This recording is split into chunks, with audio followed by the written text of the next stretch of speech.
This is the session outline. The session provides a complete pathway into Python-based data analysis and cloud deployment. We begin with Python basics, ensuring participants gain confidence in programming fundamentals.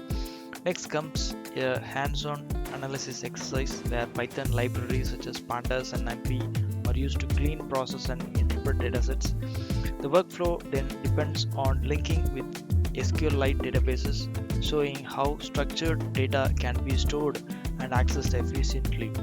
Once the connection is established, then we move into Power BI integration, enabling participants to connect Python outputs with SQLite and build interactive dashboards. The agenda further covers creating Power BI visualizations, turning raw numbers into clear insights for decision making. Finally, the session concludes with deployment to Streamlit, demonstrating how analysis and dashboards can be transformed into live, shareable web applications.